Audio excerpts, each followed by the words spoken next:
앞에 이렇게 말씀드리니까 되게 이렇게 마음이 무거워지는데요. 제목을 이렇게 고민을 많이 했어요. 많이 했는데 어떻게 잡을까 하다 교육이라는 전제를 한번 다시 생각해 봐야 되지 않을까? 오다가 박준일 선생님을 들으니까 지금 서울에서 체제 전환 포럼이라는 걸 연다고 하더라고요. 지금의 체제가 우리한테 모두 도움이 될까? 제가 최근에 더 글로리라는 드라마를 보면서 왜 사람들이 복수를 꿈꿀까? 많은 사람들이 법은 모든 사람한테 평등하고 기회를 주고 공정하다고 생각을 하는데 사실은 이 법과 제도라고 하는 건 이 체제를 유지하기 위해서 작동하고 있거든요. 그러면 지금 이 체제가 행복한 사람들만 법과 체제가 좋은 거예요. 근데 그걸 통해서 우리가 되게 불행함과 불편을 느끼면에도 왜 그거를 당연하다고 여길까 이런 생각이 들어서 저는 교육이라고 하는 당연함, 이 당연함에 대해서 누가 어떤 사람이 행복을 느끼고 불행을 느낄까 이런 것들을 한번 고민해 봤으면 좋겠어서 그래서 우리가 이 전제를 바꾸기 위해서 첫 번째 익숙함에서 벗어나서 낯설게 보일 필요가 있을 것 같아요. 그 영국의 T.S. 엘리엇이라는 시인이 시라는 건 낯선 것을 익숙하게 보는 거고 익숙한 걸 낯설게 보는 거다라고 얘기를 하더라고요. 그래서 우리가 당연하다고 많이 생각했던 것들 그래서 아마 제가 지금 걱정이 되는 건 저의 얘기가 다소 불편하신 분들도 있을 거예요. 왜 나한테 익숙한 걸 막 낯설게 보라고 하니까 제가 우리 옆지기한테 컴퓨터를 최신 OS로 업그레이드를 해주면 되게 짜증을 내요. 그게 익숙해진 걸 왜 편한데도 왜 그렇게 얘기하냐 그런 것처럼 우리가 가만히 한번 이 시간을 낯설게 봤으면 좋겠고 그 다음에 제가 얼마 전에 그 평생교육학연구에 프레이리 관련 논문 하나 실었는데 프레이리가 우리나라에 처음 소개된 게 최고로 1979년이더라고요. 그 당시는 반독재 민주화 투쟁을 했을 때고 프레이리의 어떤 사상을 통해서 의식화와 어떤 실천, 투쟁 이런 것들이 필요했던 시기인 것 같아요. 그런데 제가 그러니까 논문을 쓰면서 프레이리의 책을 30주년 기념판과 50주년 기념판이 나왔는데 그걸 보면서 실천 이면에 성찰이라는 개념이 있더라고요.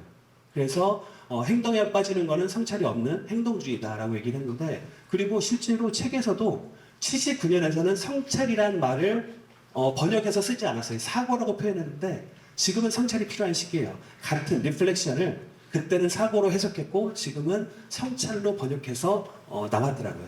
그렇게 우리가 실천 되게 중요하지만 실천하기 이전에 의심하고 주저하고 성찰하는 태도가 필요하지 않을까라는 생각이 들었고요.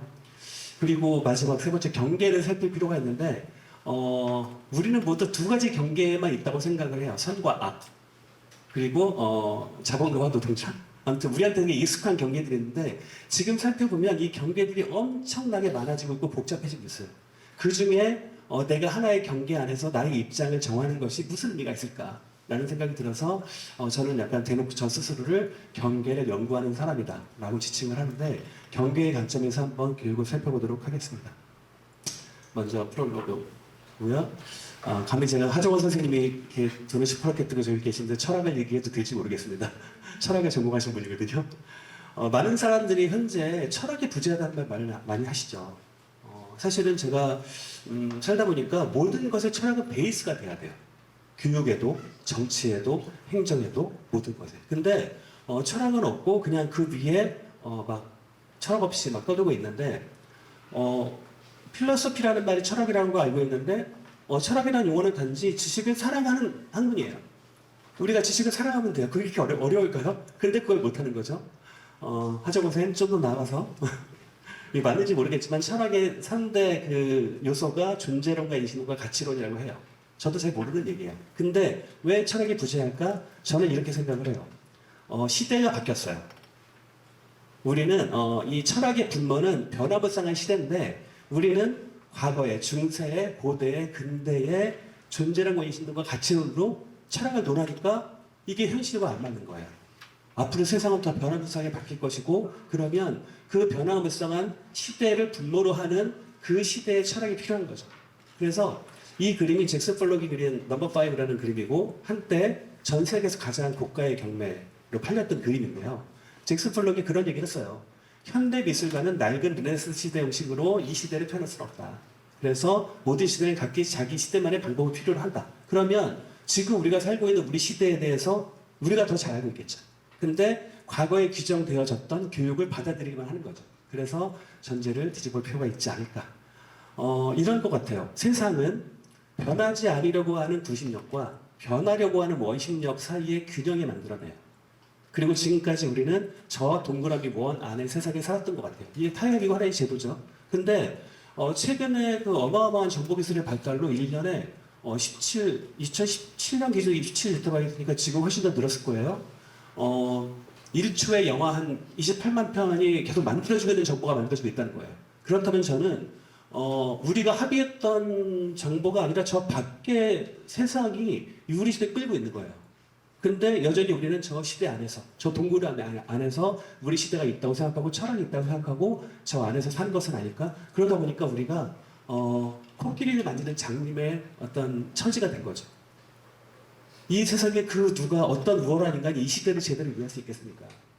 그러면 그거에 대해서 내가 보는 건 나의 관점이고 그냥 부족한 하나의 일 조각일 뿐이야 라고 인정하면 좋은데 그러지 않아요. 인간은 너무 전지전능이거든요. 그래서 저는 우리가 스스로 생각한 나의 생각들, 나의 경험들, 나의 지식들이 우리 변화무쌍한 시대를 만지고 있는 어떤 장님의 신세가 아닐까라는 관점들을 가지고 교육을 바라봐야 되지 않을까라는 생각이 들고요. 그래서 교육이라는 전제에 대해서 먼저 한번 제가 저의 생각을 말씀드리겠습니다. 영화 뭐죠 이게? 봄날은 간다? 그때 이영인가요? 그렇게 어떻게 사람이 변하니? 라고 얘기하죠. 제가 가끔 보면 이런 생각이 들어요. 어떻게 교육이 변하니? 지금의 우리가 있는 교육의 모습이 태어날 때부터 교육의 모습이 그러지 않았을 거예요. 교육의 모습은 계속 그 시대에 맞춰서 변해왔어요. 그거에 대해서 좀 말씀을 드릴 텐데 먼저 이 교육이 되게 매우 중요한 사회 문제의 하나라는 것을 모두 우리가 인정을 할 거라고 생각을 합니다. 왜 그런 거 하니? 우리가 살고 있는 당면한 상과 일관성이 매우 깊고요. 교육이 가지고 있는 어마어마한 영향력이 있고요. 그 다음에 교육에 대해서 우리는 모두 특별한 기대를 가지고 있어요. 모두 교육을 통해서 용이 되고 싶은 기대가 있죠. 그것이 교육을 사회 문제화시키고 있는 건데요.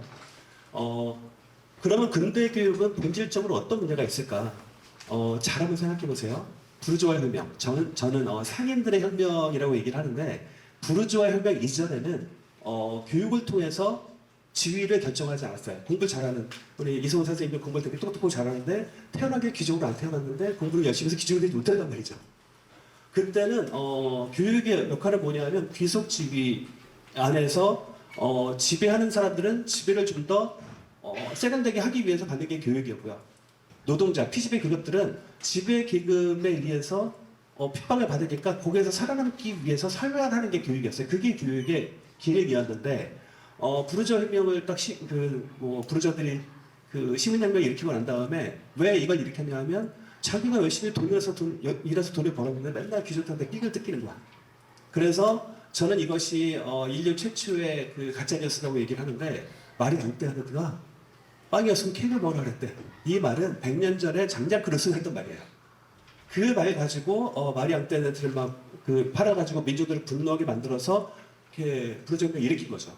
그 다음에 그들이 입증하려고 했던 건 후천적으로, 활동적으로 내가 지위를 갖지 못하더라도 후천적으로 열심히 노력하면 지위를 획득할 수 있어라는 성취주의. 이게 근대 교육의 기초가 된 거죠.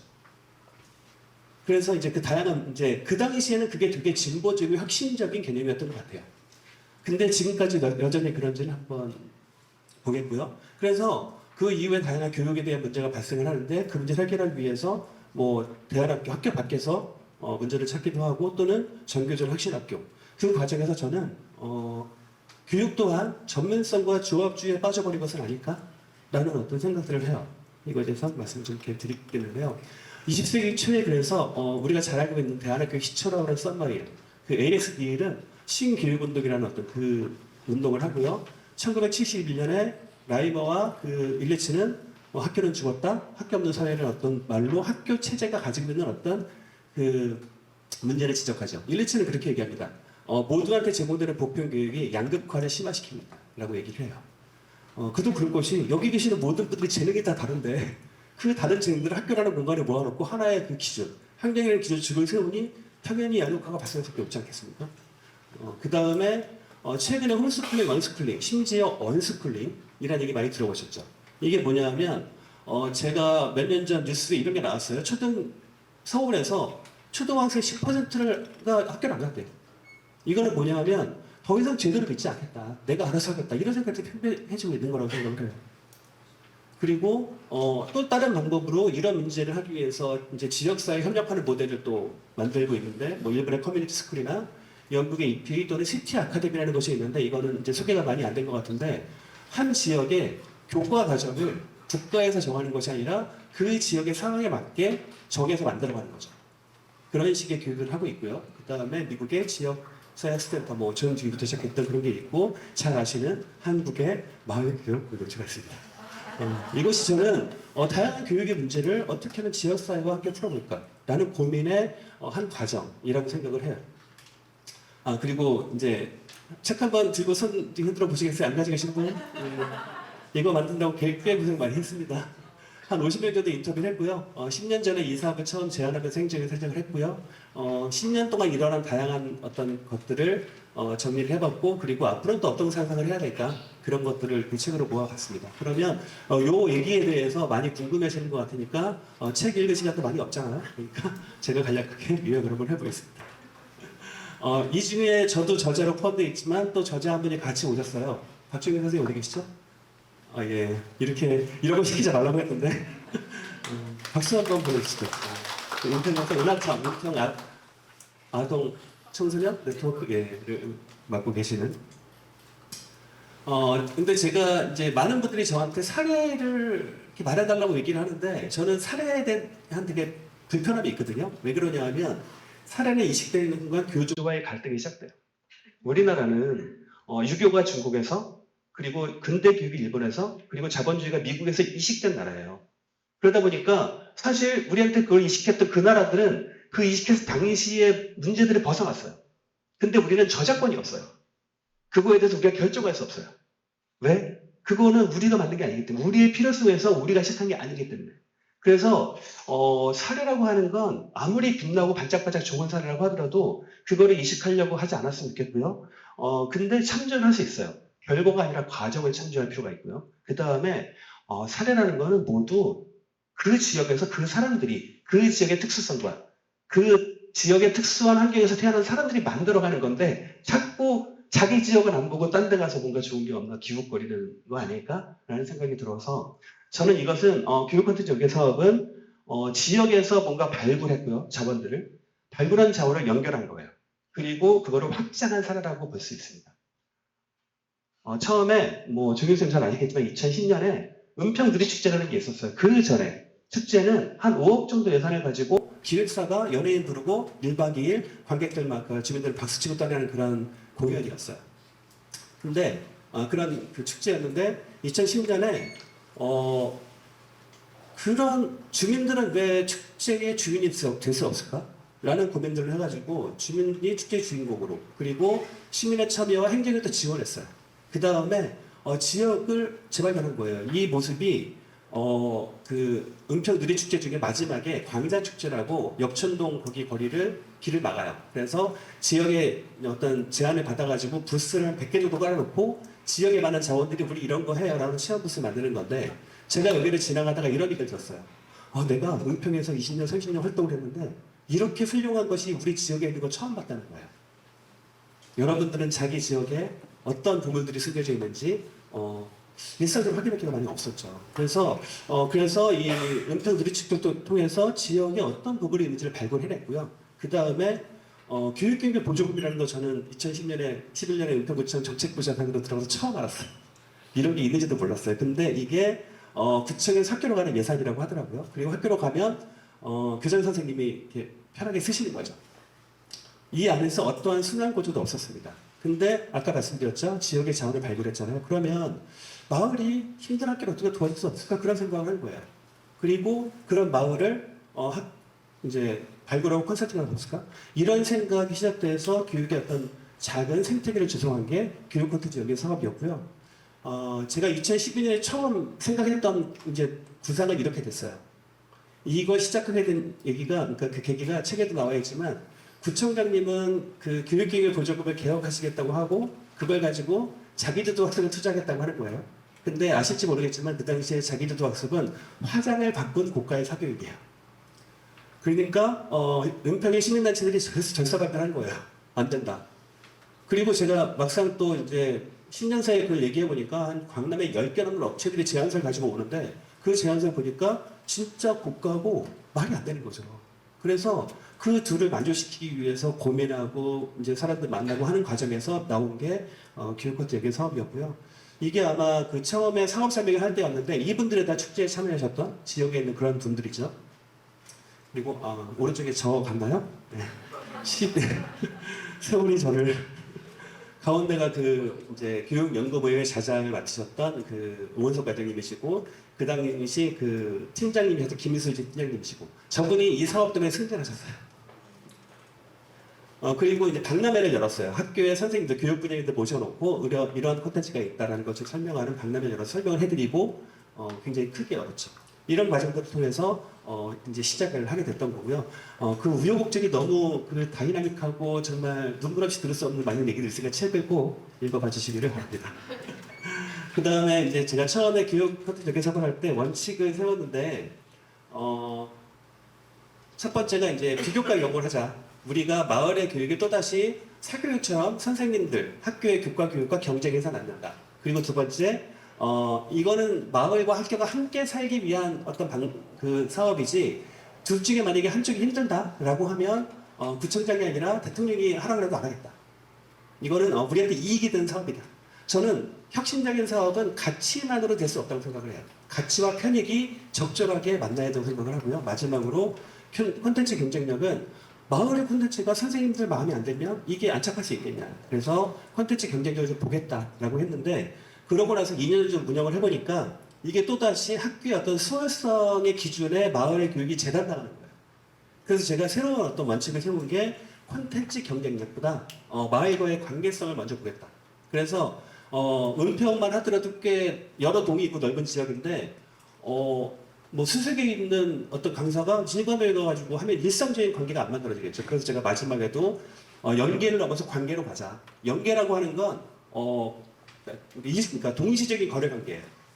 주고 받는 것이 확실해야 돼요. 근데 관계라고 하는 건 우리가 관계가 일상화되면 지금 내가 누구한테 베풀더라도 당장 들어오지 않아도 그게 하나의 신뢰의 어떤 그 사회적 기반이 될 수 있거든요. 그래서 단순한 연계가 아니라 일상적인 관계로 나아가자라는 어떤 얘기를 하는 건데 그 제안을 했는데 이 제안이 잘 된 것 같지는 않아요. 마지막으로 이 사례까지 말씀을 드릴 텐데 2013년에 제도적으로 확장한 사례 이 사업을 통해서 지역에 많은 그 도서관 활동을 하셨던 분들이 실제로 여기서 일도 하고 그러는데 아실지 모르겠지만 은평구에 도서관 마을이라는 것이 있어요. 여기는 도서관과 마을이 만난 곳이고요. 과거의 도서관과 미래의 도서관이 만난 곳이고요. 그리고 행정의 생각과 주민의 생각이 만난 곳이에요.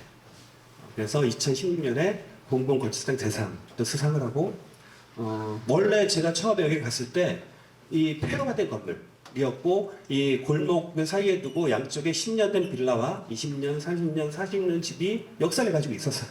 근데 여기를 허물고 도서관을 짓자는 어떤 계획이었고 그쪽에서 돈이 없으니까 뱉자라 뭐 이런 어떤 계획이었는데 이 공간이 이렇게 변한 거죠. 가연장도 생기고 그리고 방이 그대로 있어요. 방을 부시지 않았어요. 집에 있는 방이 그대로 있어서 그 방 하나가 다 자료실이에요. 여기는 만화, 제가 좋아하는 만화 자료실이고요. 그리고 되게 신기한 거 보여드리면 옛 건물의 흔적이 그대로 남아있습니다. 이 안에. 부시지 않았어요. 여기에 그 원래 나무 한 고리가 잘려나갈 위기에 있었는데 그 나무를 저는 살리고 싶었어요. 왜냐하면 되게 뭐 몇백 년 된 나무는 아니지만 그래도 지역 주민과 어떤 특별한 뭐 추억이 있는 그 나무인데 그걸 너무 쉽게 잘라버리겠다고 한 거죠. 그래서 고민을 했는데 그거를 잘라버리면 뭐 되게 복잡하더라고요. 설계를 뭐 다시 해야 되고 뭐 이런 게 있어서 저는 포기를 했죠. 근데 저의 마음을 알아주었던 그 이범석이라는 그 공무원 영상팀 주무관이 와서 방법을 찾았다는 거예요. 나무를 그대로 두고 설계만 약간 변경하면 된다는 거예요. 그래서 이제 살린 나무도 있고요. 아무튼 저는 각자의 지역에 살고 있는 가지고 있는 그것들을 쉽게 버리면 안 될 것 같다는 생각이 들어서 아무튼 부산전 수거마을 행정의 제안과 주민들이 돈을 다 확보했어요. 45억, 55억 정도가 들었는데 구비가 하나도 안 들었어요.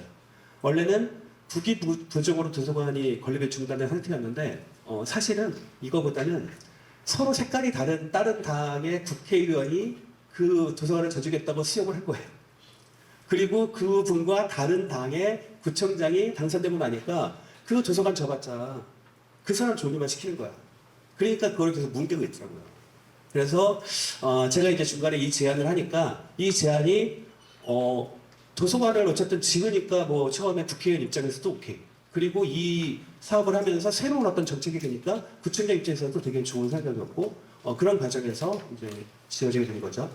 구정지문에서 이제 리모델링을 통해서 도서관을 하자 제안했고 그 말을 들은 지역의 도서관을 한 많은 분들이 서울시와 뭐 여기저기서 예산을 따와가지고 총 55억의 예산을 가지고 도서관을 지금 되게 그리고 이 도서관에 지역에서 그 활동하셨던 분들이 다 직원들 채용이 돼서 열심히 활동을 계시고 한번 기회가 되면 꼭 방문 부탁드리겠습니다. 그러나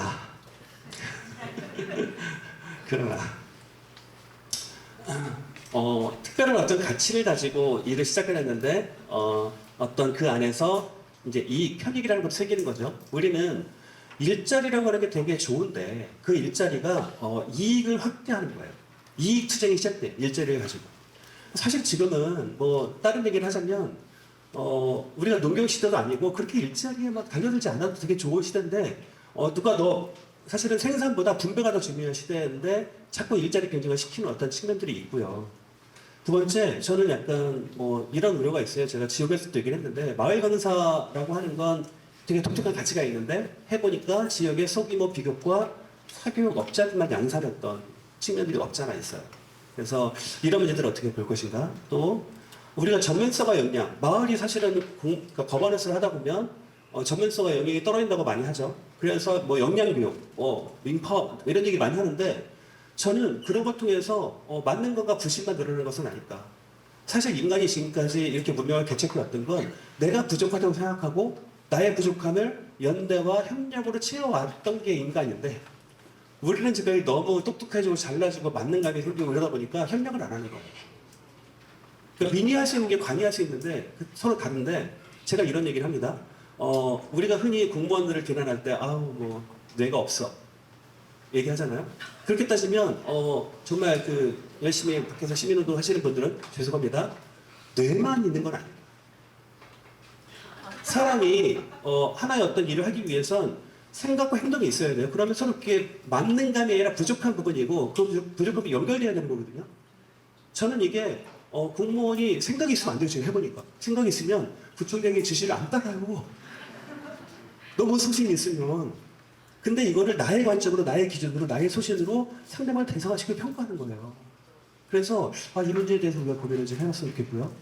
아무튼 교육 콘텐츠 연계 사업이 시작된 이후로 지역에 뭐 이것 때문은 아니지만 청소년센터 문화인집이 생겼고 그리고 교육보기센터 생겼고 교육 콘텐츠 협의회라는 것도 이제 만들어졌어요. 그리고 혁신교육지구도 시작을 했죠. 그 다음에 마을 반가워 센터라고 이거를 전문적으로 관리하는 위탁기관도 생겼어요.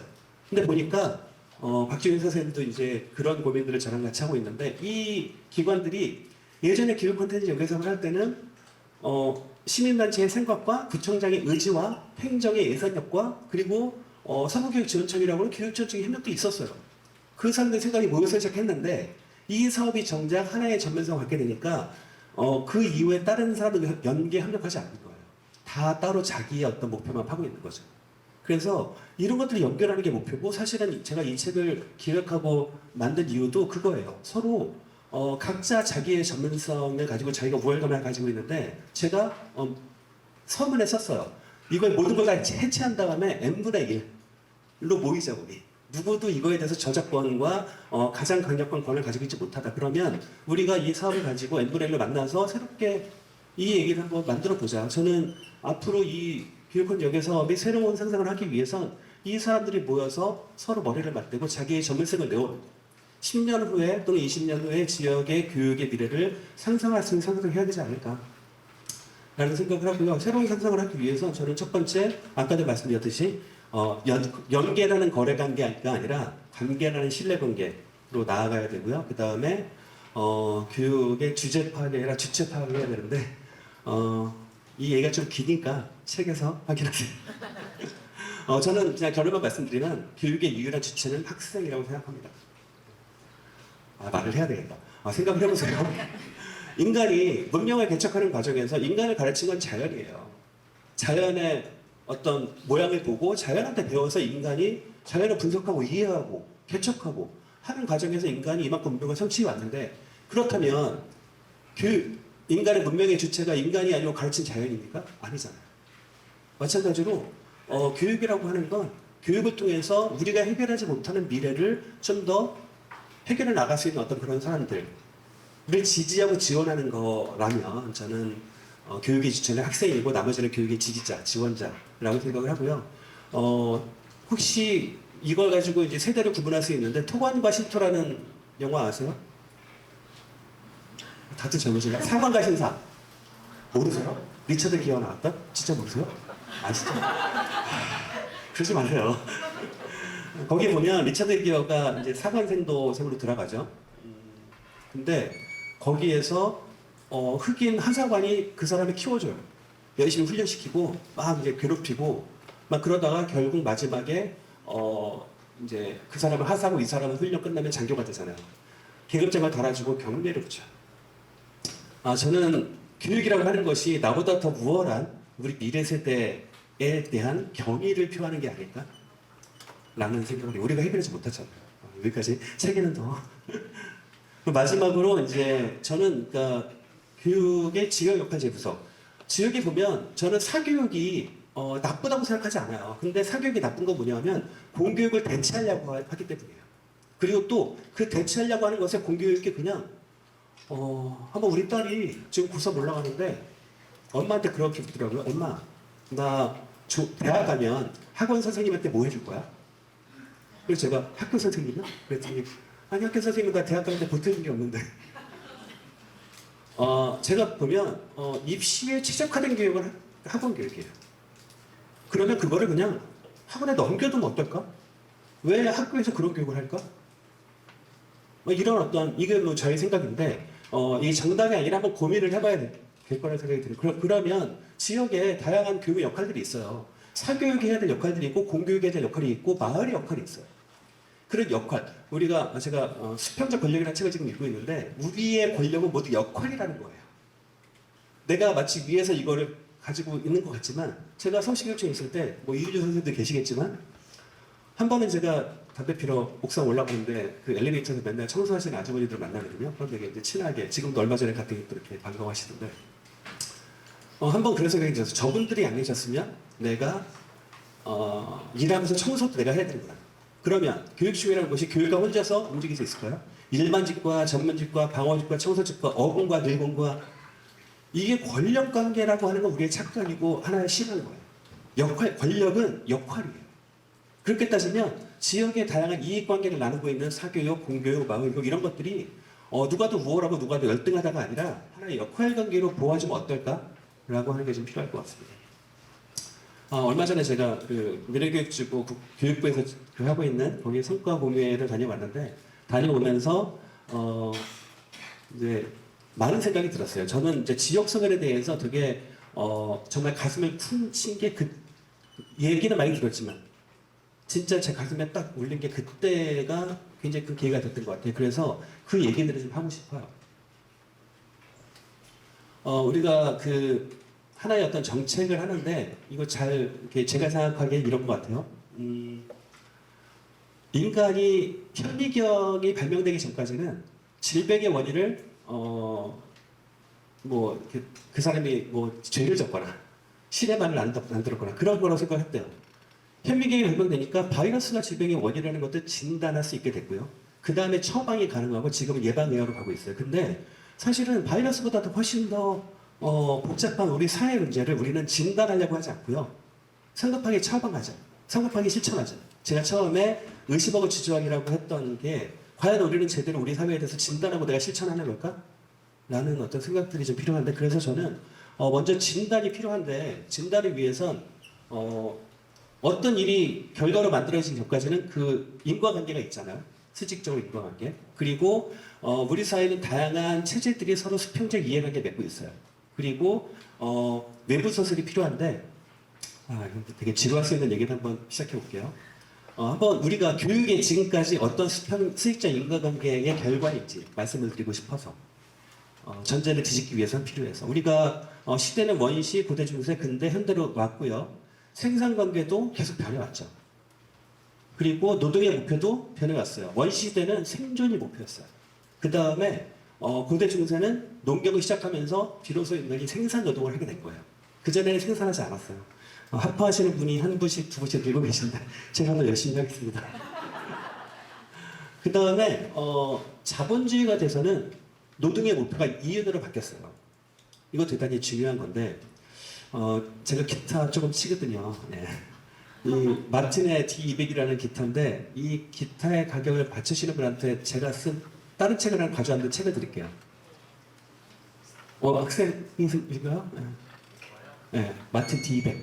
100만 원. 예? 600만 원. 아, 제가 600만 원까지 가지고 이렇게 퀴즈를 내겠습니까? 저는 처음에 기타가 100이 넘는다는 걸 정말 깜짝 놀랐는데 600 아니고요. 더 좀 써보시죠. 제 강의 전에 들어오셨던 분들은 함구하시고요. 이용해서 예? 200? 장난하세요?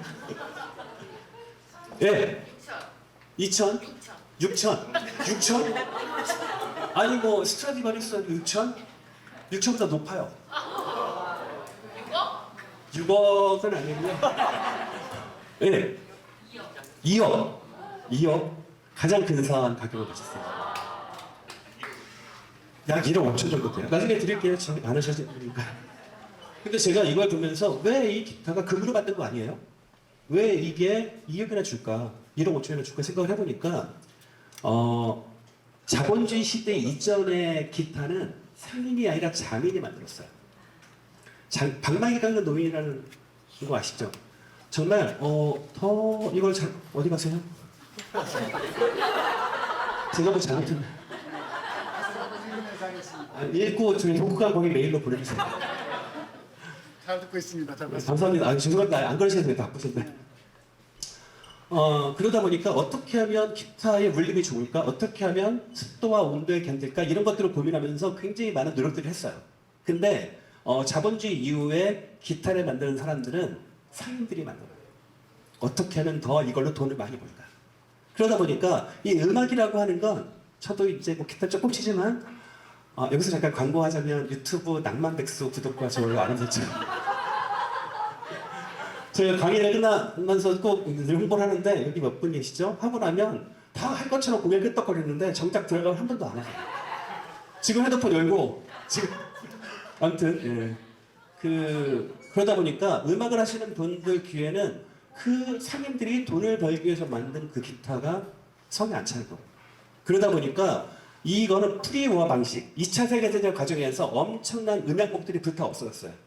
마틴이라는 회사는 그 전에 음악곡들을 많이 벌목해서 건조를 시켜갖고 그리고 그 시대의 기술력을 가지고 만드니까 거기에 기꺼이 그 기술력에 1억 5천의 돈을 주는 거예요. 그러니까 이윤으로 변하니까 이제 그런 것들이 가치가 생기는 거고요. 지금은 저는 단호하게 노동의 목표가 생산과 이윤도 아니고 여가로 이동한다고 하고 있다고 생각해요. 그렇죠? 근데 여전히 네, 안녕하세요. 네, 제가 더 열심히 하겠습니다. 그러면 이제 교육의 목표는 어떻게 변했을까? 저는 원시시대 때 알타미라 동굴벽화를 그렸던 사람이 어떤 뭐 여유가 남아서 그걸 그렸다고 생각하지 않아요? 그 자기가 열심히 잡은 물소의 형체를 남겨서 후대들한테 그 관찰의 결과를 남겨주고 싶었던 거고요. 그 다음에 아까도 말씀드렸지 고대 중세는 계급별 사회화가 교육의 목표였어요. 그리고 지금 우리는 근대 교육에서는 생산력 확대와 계층 상승의 도구로 교육이 쓰이고 있고 이게 오래되다 보니까 지금 우리는 불평등을 정당화하는 도구로 메리토크스 클래스라는 말을 하거든요. 네가 그렇게 찌질한 건 네가 재능이 없고 노력하지 않아서요. 구주의 문제를 개인한테 전가시키기 위해서 교육이 작동하고 있는 거예요. 우리 교육이. 그런 존재는 우리가 한번 뒤집어 봐야 되지 않을까. 수평적 이해관계를 보면 정치가 대표적인데 정치하시는 분들 죄송합니다. 우리가 정치를 전문가한테 권한을 위임해요. 그죠? 정치는 원래 아리스토텔레스가 인간은 정치적 동물이라고 했는데 정치인만 정치적 동물이라고 생각을 하는 것 같아요. 모든 권한을 주죠. 그러다가 책임도 떠넘겨요. 우리 사회의 모습에 어떤 이거를 해서 니들이 잘못했기 때문이라고 이제 나는 잘못 없어라고 이제 분리하는 거죠. 그러니까 정치인들은 그러면 보상을 좀 많이 주든가. 이 악순환의 결과가 우리 사회의 모습인 것 같아요. 정치만 이럴까요? 교육도 마찬가지예요. 교육의 책임을 교사한테 전거하고 막 이러다 보니까 이런 문제가 생기는 거고요. 뭐든 우리 사회 모든 이 전문성들이 자기 체계 안에서 이렇게 돌고 있는 거고, 그래서 지금 하정원 선생님이 열심히 공부하고 있는 니클라스 루만은 이런 얘기를 했습니다. 모든 사회적 체계, 정치, 경제, 교육 모두 우리 사회의 필요성에서 출발했죠. 그 당시 우리 사회를 더 잘 운영하기 위해서 시작한 거예요. 근데 이게 점점점 시간이 갈수록 자신의 확대 재생산에만 몰입하는 거예요. 이게 이제 우리가 살고 있는 수평적 이해관계 안의 모습인 것 같고요. 이 그림은 뭐 보신 분도 있을지 모르겠지만 제가 서울시 교육청에서 2년 2개월 14일 동안 날짜까지 기억하고 있어요. 그 어공으로 혁신교육주가 등장을 하면서 이 그림을 딱 그려놓고 마치 신이 인간을 창조했을 때 어떤 뿌듯함을 느꼈어요. 이게 뭘까요? 뭐 같으세요? 이 기괴한 도형이? 저는 이거를 교육이라고 생각해요. 왜 이게 교육이냐면 학의 입장에서는 교육은 완벽해야 돼요. 완벽하다고 생각을 해요. 근데 관행 입장에서 교육은, 일반 행정을 하는 관행 입장에서 교육은 단순하고 밋밋한 거예요. 여러분들이 가끔 이제 그 일반 뭐 구청이나 뭐 시의 공무원들 만나면 그 부서에 있는 교육부서에 있는 분이 전문가라고 생각하는데 그분은 교육 전문가가 아니에요. 행정 전문가지. 그분은 교육을 하나의 그냥 대상이에요. 그리고 우리 민들은 교육이라면 형체가 없고 울퉁불퉁하고 매우 고통스러워요. 이게 교육인데 각각이 거버넌스라는 이름으로 자기가 바라보고 있는 부분이 교육의 전부라고 얘기하는 거죠. 저는 우리가 민과 공과학이 만약에 거버넌스를 한다 그러면 자기가 생각하는 자기만의 내부 사슬이 아니라 다른 사람이 그걸 어떻게 보고 있는지 그것들을 함께 볼 필요가 있고요. 제가 되게 놀라운 경험을 했는데 2020년에 코로나 때문에 되게 힘들 때 은평에서 마을 강다 집담회를 한 적이 있어요. 근데 한 강사가 학교에 딱 갔는데 선생님이 부르시더래요. 그래서 갔더니 죄송해요. 쟤는 수업에 집중을 잘 안 하고 약간 좀 주의력적 비천이가 있으니까 많이 힘드실 거고 주위에서 수업을 시작해달라고. 알겠다고, 고맙다고. 수업 딱 들어갔는데 아무 문제가 없더래요. 저는 그걸 보면서 이런 생각을 했어요. 우리가 왜 한 아이를 키우기 위해서 엄마들이 필요하다는 얘기 많이 하죠. 저는 감히 마을 따위가 감당할 수 있는 존재가 아니라고 생각해요. 그 아이의 가능성과 이 안에는 우주로도 감당 못하는 어떤 게 있는 거죠. 근데 한 아이를 키우기 위해서 감히 마을 따위가 갑질을 해야 되겠다는 거 아닌가 라는 생각이 드는 거예요. 그래서 저는 그 얘기를 들으면서 그 말은 우리가 이해할 수 없는 아이를 이해하기 위해서 마을과 학교와 많은 사람들이 서로 머리를 맞대고 이 아이에 대해서 얘기해야 되는 거구나. 통제하는 게 아니라. 그렇잖아요. 부모가 생각하는 아이의 모습과 요즘은 집에서 사는 바가지가 밖에서 안 새요. 그러면 내가 생각하는 나의 아이가 전부라고 생각하는 게 아니라 마을에서 어떤 모습을 보이는지 또는 학교에서 어떤 모습을 보이는지 그분들이 모여서 같이 고민하고 이런 것들을 담은 얘기가 아닐까라고 생각을 했으면 좋겠고요. 아무튼 미래교육 측을 보면서 공모와 지역 소멸이 매우 밀접하게 연결되어 있다고 생각해요. 저는. 우리는 공모 사업을 하면서 되게 좋아했던 것 같은데 그런 것 같고요. 그 다음에 경쟁이라고 하는 것, 그러니까 공모도 경쟁 방식이죠. 이런 것과 그리고 우리도 모르게 단어에 숨겨진 지능의 표식들이 있어요. 그거를 좀 얘기를 하려고 해요. 고려 거란 전쟁 자주 보시죠. 마치 가운데 저거 딱 누르면 영상이 나올 것 같은데 이미지입니다. 저는 이걸 보면서 이런 것 같아요. 우리나라는 이 고려 시대 때 지방 호족들이 막 이렇게 주민들을 막 이렇게 착취하고 이런 걸 보니까 중앙 집권을 해야 된다는 오래된 명분이 있어요. 그래서 중앙에 대한 기대가 있어요. 가장 가까이 있는 사람이면 뭐 믿을 수가 없어요. 그런 것 때문에 가장 친하게 관계를 맺어야 할 주변 사람을 믿지 않고 외부의 힘을 빌어서 이렇게 얻으려고 했던 어떤 이런 것도 있는 것 같아요. 제가 살아보니까 가까이 있는 천사는 악마로 보이고요. 멀리 있는 악마는 천사로 봐요. 여러분 지역에 같이 살고 있는 성실한 그런 분들이 여러분 삶에 가장 밀접한 영향을 미치는 천사들인데 너무 가까우다 보니까 근데 이게 되게 독특한 우리나라의 되게 특성이고요. 그리고 대한민국은 아니 우리나라는 근대 교육이 서양보다 일찍 시작했어요. 아까 제가 말씀드렸듯이 근대 교육의 특성이 선발이잖아요. 교육을 통해서 계층 생성을 하는 건데 우리나라는 조선시대 때 이미 그걸 시작했어요. 15세기에. 그리고 한영훈이라는 분이 과거 칠수의 선학이라는 책에서 조선시대 때 과거에 급제한 평민이 40%가 넘는데요. 그 중에 정승까지 올라간 사람도 있어요. 그때는 조선 귀족사회가 아니에요. 관료 사회예요. 어떤 오래된 습성 때문에 교육에 대한 되게 사용과 비교할 수 없는 대한민국의 독특한 어떤 그런 문화와 어떤 관성들이 생긴 것 같아요. 저는 그러니까 중앙에 기대는 것이 아니라 이 미술관역 동물원이라는 영화거든요. 지방 농가는 뭐냐 하면 그런 것 같아요. 중앙이 우리의 모든 어떤 걸 해결해 줄 거라고 기대하는 게 아니라 옆에 그 미술관이 잘 나간 입구 있으면 옆에 또 미술관을 짓는 게 아니라 서울이라는 기준에 우리 모두가 맞추는 게 아니라 그 옆에 동물원을 짓는 거죠. 그래서 저는 지방 정권은 제가 공주에서 공부를 하다 보니까 많은 공주의 시민들이 우리 세종과 편입시켜줘 라고 얘기한다는 거예요. 그리고 저는 매우 우려되는 게 뭐냐 하면 이게 또다시 서울과 지방 그 계란 노른자와 흰자 꼴이 되지 않을까. 그래서 제가 그 당시에 거기 계신 분한테 들었던 말이 미술관역 동물원처럼 행정수도역 문화수도를 만들어라. 만주는 뭐가 정점인지 모르겠지만 서울의 기준을 우리가 따라하는 게 아니라 여기의 기준을 만들지 않으면 지방수문에서 벗어날 수가 없어요. 어떤 그런 생각이 있고요. 우리가 소위 공무원 사업을 하면 중앙정부의 기준으로 지방정부를 이렇게 줄을 세우는 게 이제 공무사업이잖아요. 우리는 열심히 그 돈 받고 하신다 하죠. 그리고 이 지방정부 안에 다양한 사람들이 이렇게 머물러 있어요. 근데 만약에 저 중앙정부가 기회를 싹 빼버리면 어떡하죠? 안 돌아가겠죠. 제가 여러분들한테 드린 이 책이 정말 귀한 게 뭐냐 하면 이 사업은 현장의 필요성에서 시작됐고요. 중앙에 의존하지 않았어요. 그러다 보니까 혁신교육지가 끝나도 혁신교육지가 시작할 때 더 잘할 수 있었고요. 끝나도 아무 영향이 없었던 것 같아요. 이건 뭐 저의 생각이지만 저는 이제 우리 시대가 현장의 합의에 대한 인정을 하고 지원해줘야 되는 거 생각이 드는데 이거 되게 도발적인 얘기일 수 있는데 제가 마을과 학교는 적과의 동침이다. 죄송해요. 왜냐하면요, 저는 솔직히 말해봐요.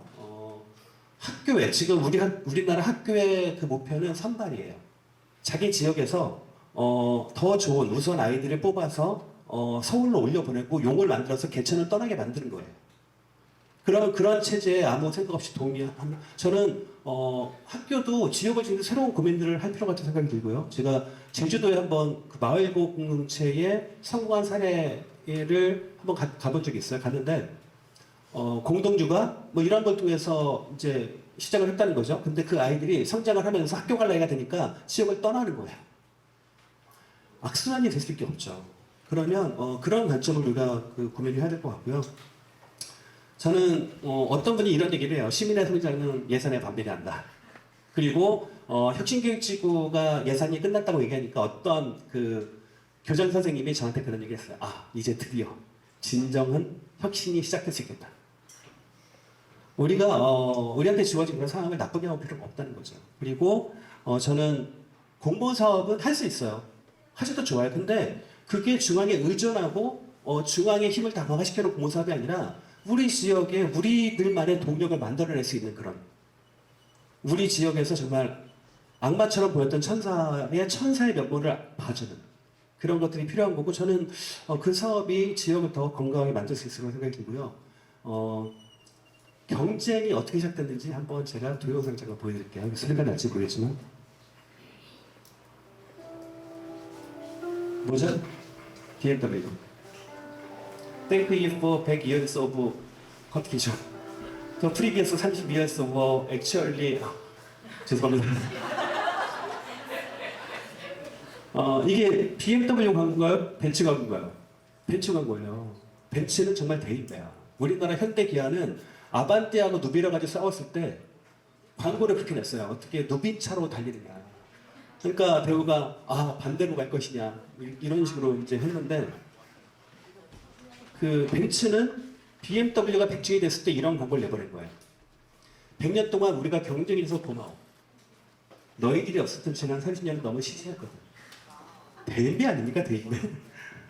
그래서 저도 맨날 우리 딸들한테 아빠 벤츠 좀 사줘. 예. 뭐 5057 차종 지금 36 5057. 네네. 목이 아픈데 감사합니다. 그리고 원래 우리가 컴피티션을 잘 보면 컴과 피티션의 합성어죠. 컴은 함께예요. 피티션은 원래 청원하는 의미가 있어요. 라틴어로는 이게 함께 분투하다, 함께 노력하다가 경쟁의 어원이에요.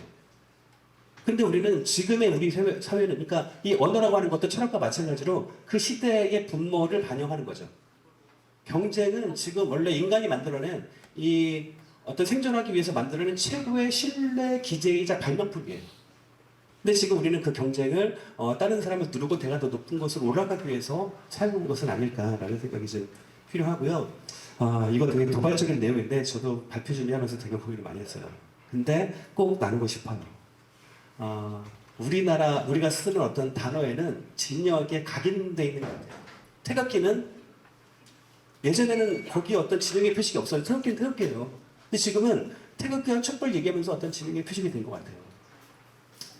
평등은 약간 진보적인 담론이에요. 그리고 자유는 약간 보수적인 느낌이 있어요. 그러다 보니까 자유민주주의라는 말은 되게 나쁜 말이죠. 자유민주주의가 나쁩니까? 근데 우리나라에서 자유민주주의는 정말 죄송해요. 저만 그런가요? 그리고 지금 뭐 주민자치회 없애겠다고 난리래요. 빨갱이는 뭐라고 하면서 이 좋은 말들을 우리가 우리의 어떤 생각으로 이렇게 진영의 어떤 낙인들을 찍고 있는 것은 아닐까. 제가 읽었던 책 중에 진보주의자와 보수주의로 구분할 수 있는 가장 명쾌한 질문은 성공의 원인을 묻는 거래요. 보수주의자들은 성공의 원인을 물었을 때 내가 잘나서지 라고 얘기한대. 근데 많은 진보주의자들은 아휴 나만큼 똑똑하고 열심히 한 사람이 나밖에 없겠어? 운이 좋았을 뿐이야 라고 얘기한다는 거예요. 우리는 그런 자세들이 필요하고요. 마지막으로 선발이 약간 보수적인 개념이라면 우리는 성장을 얘기하잖아요. 마을을 가지고. 그러면 저도 학교와 마을도 약간 이런 것들이 있는 것 같아요. 우리가 물에 빠졌다는 걸 알아야 물에서 벗어날 수 있습니다. 근데 물에 빠진지 모르고 그냥 허우적거리면 물에서 계속 빠져서 들 수가 없어요. 이런 것에 대해서 우리가 언어가 가지고 있는 어떤 개념의 포지셔닝 그리고 그거에 대한 편견 이런 것들을 많이 가져야 될 것 같고 아무튼 이렇게 우리는 경계가 있는 제가 아까 경계를 연구한다고 했는데 경계가 있는 세상에 살고 있죠. 그래서 경계에 대해서 말씀드리고 싶으면 경계의 시작은 선과 악에서 출발했어요. 선과 악이라는 경계가 태초에 있었어요. 근데 이 선과 악은 라틴어과 그리스어로 선은 이익이 되는 거, 아가톤이래요. 소크라테스가 그렇게 얘기했어요. 이익이 되는 게 선이다. 그리고 해가 되는 게 카콘, 해가 되는 게 악이다. 근데 그거의 기준이 집단이었던 것 같아요. 그 시대에는. 집단한테 이익이 되는 게 선이고 집단한테 해가 되는 게 악인 거예요. 그리고 이 생각이 어떤 계급이 되면서 지바와 피지바의 경계가 생겼고 그리고 혹시 낭만 닥터 김사부 좋아하세요? 어떤 그 강동주한테 그 얘기를 하죠. 막 자기가 뭐 하니까 너는 네 양심이 아픈 게 아니라 욕심이 아픈 거라고. 그런 얘기 많이 해요. 우리는 가끔 나의 양심의 문제가 욕심의 문제인가 돌아볼 때가 필요가 있어요. 근데 자신의 욕심의 문제를 자신의 양심의 문제를 착각하는 경우가 있죠. 이렇게 되면 저는 경계라고 하는 건 더 이상 우리한테 의미가 없다 라고 생각해요. 근데 우리는 그 경계에 푹 빠져서 살고 있는 거죠. 지금 이 순간에도. 경계를 어떻게 지나야 하냐면요. 인간은 자연과 한 덩어리였어요. 근데 그러니까 사회와 협력하고 이성을 갖게 되면서 자연으로부터 분리됐죠. 그 다음에 자연을 대상화하면서 분류하기 시작했어요. 열심히. 그죠? 그러면서 문명을 발전시켜 왔어요. 그러는 과정에서 인간 스스로 분열되고 있는 게 인간의 어떤 경계가 지나야 하던 과정인 거고요. 그 과정에서 인간은 각자의 전문성에 갇혀버린 것 같아요. 경계가 어떻게 이동이 하냐면 집단, 우연에서 필연으로, 집단에서 개인으로. 저는 중세에는 이랬던 것 같아요. 그때는 필연이 아니라 인간의 이성이 아니라 신에 의해서 모든 게 결정되던 우연의 시대였고요. 집단성이 있었어요. 그 다음에 근대에는 우연에서 이성이 필연을 만들었는데 여전히 집단성을 가지고 있어요. 근데 지금 우리는 지금 우리가 살고 있는 시대는 집단의 이익보다 개인의 이익이 더 중요하고요. 그리고 점점 더 우연성이 커지고 있어요. 불확실하다고 하잖아요. 근데 그거에 대해서 우리가 명쾌하게 인지를 해야 되는데 잘 못하니까 혼란스러운 것 같아요. 그래서 포스트 노멀 많은 사람들이 코로나 이후에 뉴노멀 얘기를 하는데 저는 뉴노멀이라는 말에 반대합니다. 왜냐하면 새로운 기준으로 이동하는 게 아니라 기준 자체가 개인에 의해서 해체되는 시대예요. 만약에 집단성이 여전히 남아있으면 뉴노멀, 새로운 집단의 어떠한 상식과 기준이 만들어지겠지만 저는 이후의 시대는 집단성은 더 이상 중요하지 않을 거예요. 개개인이 중요하지. 그러면 저는 그거는 기준, 우리가 왜 모던을 이후를 포스트 모던이라고 얘기하듯이 그동안 우리는 어떤 집단의 기준으로 살아왔던 시대라면 이제는 집단의 기준을 넘어선 포스트 노멀의 시대라고 생각을 하고 이거를 개인화된 우연의 시대라고 저는 생각을 하는데요. 제가 몇 시까지 하죠?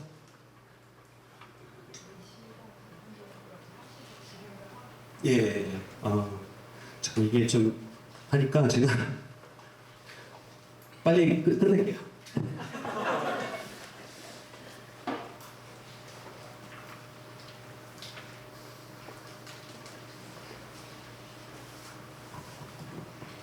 처음에 제가 이제 이 얘기를 좀 했잖아요. 낯설게 봐야 된다. 전제를 뒤집기 위해서. 그리고 의심하고 주저할 필요가 있다. 그리고 경계에 대해서 방금 말씀을 드렸는데 근대 교육의 목표는 무엇일까? 라는 걸 다시 한번 생각을 해봤으면 좋겠고요. 그 다음에 우리가 공부 수업을 열심히 하는데 누구를 위한 공부일까? 공부는 모두를 행복하게 만들까? 저는 제가 보면 중앙정부만 그러니까 좋게 만드는 거고 제가 2018년에 온종일 돌보면 공모를 하겠다라고 해서 이제 그 공모를 보이콧해야 된다고 막 주장을 했던 적이 있어요. 그 다음에 사례에 대해서도 말씀을 드렸고 경쟁의 어원, 그리고 경기의 쓸모, 진단과 처방, 그리고 한 아이를 키우기 위해서 한 마리, 우마리 어떤 의미인지 말씀을 드렸던 것 같아요. 이제 마지막으로 공동체는 무엇일까요? 우리가 마을교육 공동체 되게 중요한 가치를 생각하고 있는데 그리고 공동체가 가능할까? 라는 생각을 약간 도발적으로 던지는데 그러면 여러분 가족은 공동체입니까? 이 공동체, 아름다운 공동체. 저는 가족을 공동체라고 얘기하는 순간 가부장의 권위가 관철된다고 생각을 해요. 가족은 남성과 여성의 수평적 연대체고요. 어른과 아이의 수평적 연대체지 공동체라고 얘기하는 게 굉장히 불편할 수 있다라는 생각을 하는데 실질적으로 박지훈이라는 사람은 공동체에 대해서 우리가 지금 목도하고 있는 공동체가 마을 공동체 훈수가 신자유주의 등에 대하는 것이 아니라 오히려 더욱 구조적이고 광범위한 신자유주의 정치 기획의 일부로서 기능하는 것은 아닐까라고 의심해 봐야 된다라고 얘기를 했고요. 그 이전에 프랑스의 그 블랑시하고 뭐 낭시 이런 사람들은 유럽에서는 공동체를 약간 전체주의화 시킨 게 있어요. 나치즘과 연상을 시켜서 공동체주의에는 보수예요. 근데 그 개념을 우리는 막 가지고 있는 거죠. 그리고 곧 이제 선거가 있는데 공동체를 주장하는 사람이 취약의 문제일 수도 있는 특정 정치인에 대한 선호를 가치의 문제로 대입해 혐오한다면 그 사람이 주장하는 공동체는 선택일까 아니면 배제일까? 저는 이런 경험들을 많이 했는데 공동체를 얘기하다가 선거가 되면 딱 반이 갈라져요. 그리고 그 상처가 아물지 않아요. 마을 공동체의 전제는 마을이에요. 지역이에요. 신념이 아니에요. 그러면 그 지역 안에서 지역에 도움이 될 수 있으면 신념을 넘어서 협력하고 막 이런 것들이 필요한데 여러분 최근에 순천이라는 곳이 되게 부각하고 있어요. 제가 순천에 가보니까 순천은 되게 독특한 역사적 경험을 갖고 있는 곳이더라고요. 1948년에 뭐 여수난쟁 뭐 이런 것 때문에 어마어마한 학살이 일어났던 곳이에요. 거기 동강 근처에는 돌아가신 분들의 재산들이 똑같아요. 그래서 그분들은 어마어마하게 그 학살의 어떤 그 학살을 한 사람들에 대한 반감이 있었겠죠. 근데 1962년에 박정희가 대통령이 된 다음에 엄청난 혼수가 났대요. 그래서 또 몇백 명이 죽었대요. 박정희가 딱 내려와서 그렇게 지시를 했대요. 모든 걸 다 동원해서 한 달 안에 복구시키라고. 그러니까 그분들은 양쪽의 시혜를 다 받은 거예요. 저는 예전에 거기에 전혀 이상한 한 분이 국회의원이 돼가지고 놀랐는데 그 지역은 중앙의 기준으로 어떤 다른 기준으로 선택하지 않더라고요. 그 지역의 기준으로. 저는 되게 그게 순천의 지금의 모습이 아닐까라는 생각이 들고요. 그러니까 우리가 그런 생각을 해봐야 될 것 같고요. 제가 최근에 이제 공감의 반경이라는 책을 읽고 있는데 공감에는 이제 넓이와 깊이가 있는 것 같아요. 공감에는 정서적 공감과 인지적 공감이 있는데 정서적 공감이 강하면 오히려 배척이 심해지고 흉폭해진다는 거죠. 전쟁. 그래서 저는 인지적 공감을 확대하기 위해선 정서적 공감은 뭐냐면 자기랑 같은 사람과 강한 연대를 하는 거예요. 인지적 공감은 뭐냐면 이견들을 포용해 나가는 거죠. 인간은 이 두 개의 균형을 통해서 문명을 성장시켜 왔다는 거예요. 근데 우리가 점점 사회가 개인화되고 이렇게 분화되면서 정서적 공감이 강해지는 거예요. 인지적 감이 약해지고. 마지막으로 보셨죠?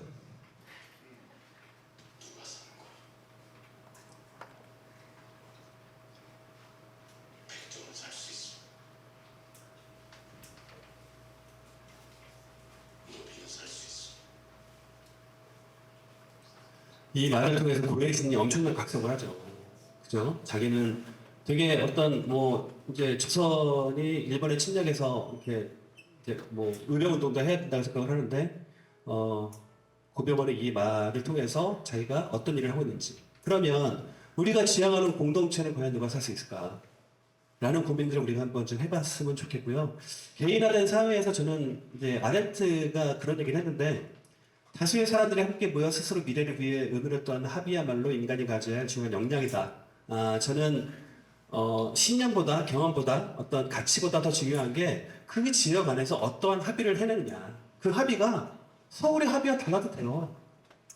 굳이 같을 필요가 없어요. 저는 그런 것들을 만드는 것이 우리가 지역 공동체를 만들고 그런 데 굉장히 필요하고, 지역 소멸에서 벗어나기 위해선 그런 것 같아요.